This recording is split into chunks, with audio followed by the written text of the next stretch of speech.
cualquier idea puede ser sustentada con la Biblia si nosotros tomamos oraciones y las sacamos de su contexto.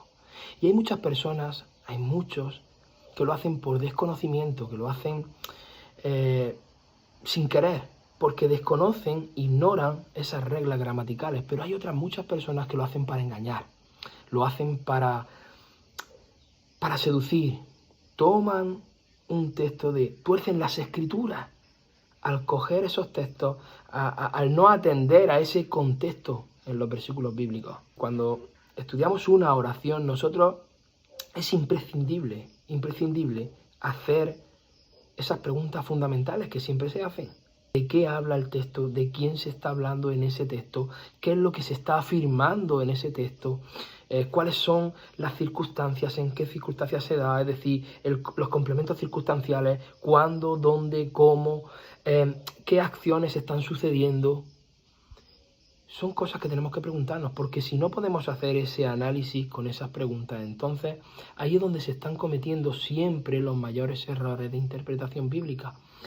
Y es por la ignorancia de las reglas gramaticales. Hermanos, la Biblia es gramática. Dios se reveló al hombre a través del lenguaje del hombre. Y el lenguaje de los hombres obedece a una serie de reglas gramaticales que nosotros debemos de saber. De manera que si nosotros queremos entender el pensamiento de un autor que ha escrito un libro de la Biblia, entonces tenemos que empezar por las unidades lingüísticas, las menores, las mayores. Es decir, todo estudiante serio de las Escrituras tiene que tener un conocimiento mínimo de gramática. Todo estudiante serio de las Escrituras debe saber qué es una oración. Debe saber cuáles son las partes de una oración.